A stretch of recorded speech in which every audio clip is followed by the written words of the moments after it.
Baik, malam hari ini tentunya menjadi malam yang paling dinantikan oleh kita semua. Dan kita akan langsung mengawali debat pada malam hari ini dengan mendengarkan visi, misi, dan juga program kerja dari masing-masing calon presiden 2024. Dan kita akan langsung mulai dengan calon presiden nomor urut 1. Kami persilakan kepada Bapak Anies Baswedan untuk maju ke atas panggung dan menyampaikan visi misinya. Kami persilakan Pak Anies untuk segera menuju ke panggung utama.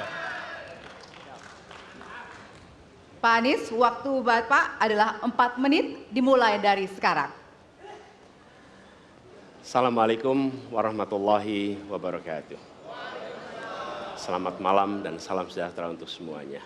Bismillahirrahmanirrahim.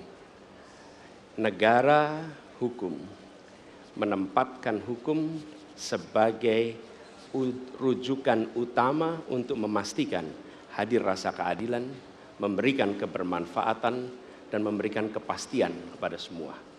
Ini harus dipegang teguh oleh pemegang kekuasaan, baik yang di puncak dan seluruh jajaran. Tapi apa yang terjadi? Banyak aturan ditekuk sesuai dengan kepentingan yang sedang memegang kekuasaan. Apakah ini akan diteruskan? Tidak. Ini harus diubah. Ini harus dikembalikan.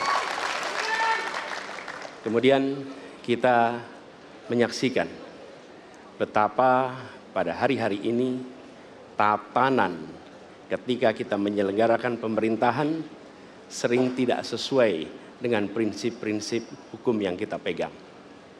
Karena itulah kami melihat perubahan ini harus kita kembalikan. Negara ini adalah negara hukum, bukan negara kekuasaan. Dalam negara hukum, kekuasaan diatur oleh hukum.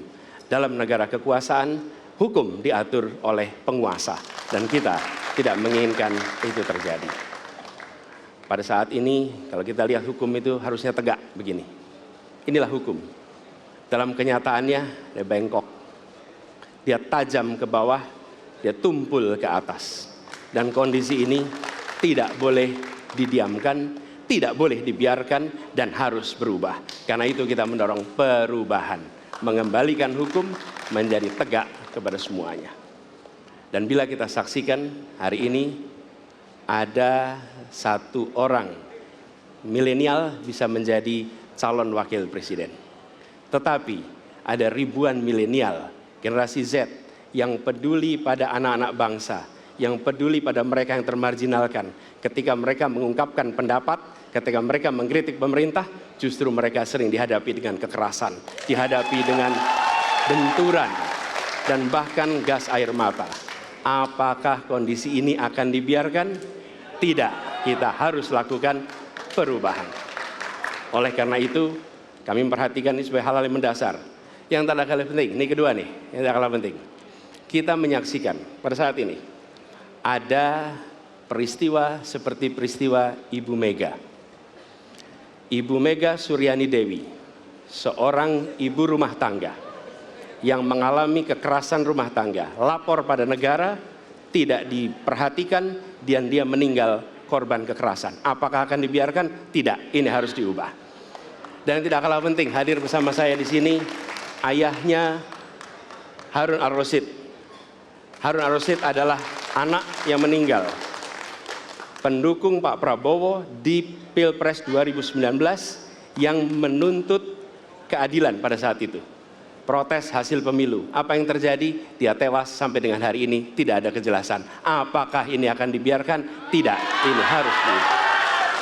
Karena itu, kami mendedikasikan diri, hadir untuk memberikan komitmen bahwa dari puncak sampai ke bawah, kami akan tegakkan hukum pada siapa saja. Kami kembalikan marwah kehidupan bernegara yang menempatkan hukum sebagai tempat yang paling tinggi. Dan ketentuan itu berlaku kepada semua, termasuk ketika menyangkut urusan ASN, menyangkut urusan TNI dan Polri. Terima kasih. Assalamualaikum warahmatullahi wabarakatuh. Terima kasih. Bapak Anies, kami persilakan kembali ke tempat. Jelajahi cara baru mendapatkan informasi. Download Metro TV Extend sekarang.